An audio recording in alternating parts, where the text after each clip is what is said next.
Thanks for tuning into this week's episode of Geekiest of the Geeks. We're going to Mars and talking about nerd TV shows. Let's go.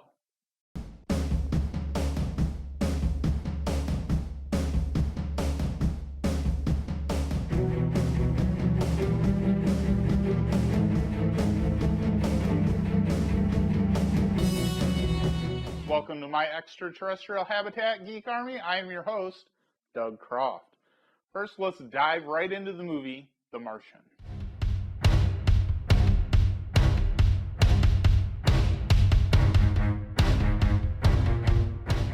I'm going to try and give a review of this movie without spoiling it. I don't know if I can, but here it goes.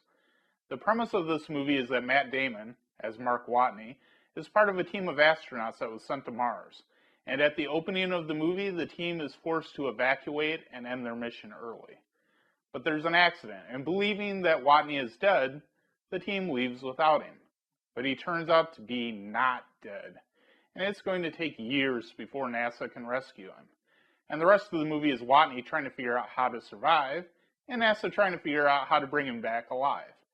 Neither of which are easy tasks. This is Damon's second space movie with Jessica Chastain, the first being Interstellar.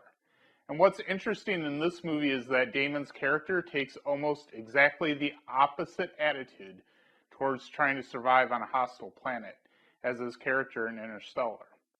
At one point in the movie, he says the trick to survival is to get to work and solve the problem.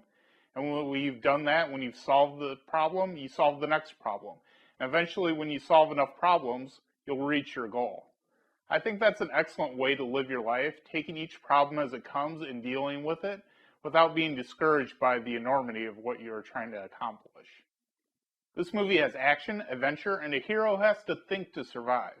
And the movie takes science seriously, treating it almost as a character in and of itself. This is a fantastic movie that I recommend seeing.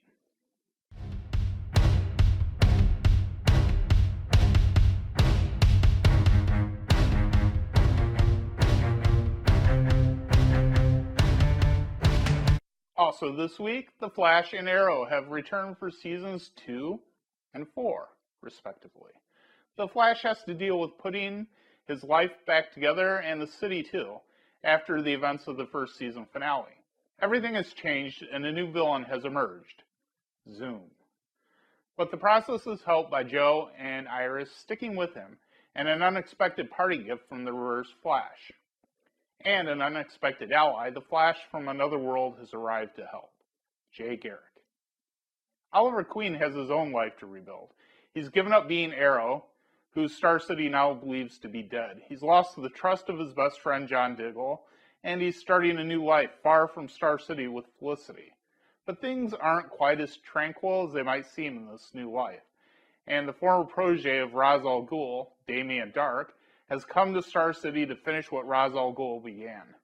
And so Oliver has come to a crossroads in his life. There are indications that the direction he's chosen won't lead to happiness. But now it's time for me to bring this episode to an end. Don't worry though, we can hang out again next week. Please hit the subscribe and like buttons if you haven't. You can leave a comment below to tell me what you think. There are also links to our Twitter and Facebook pages.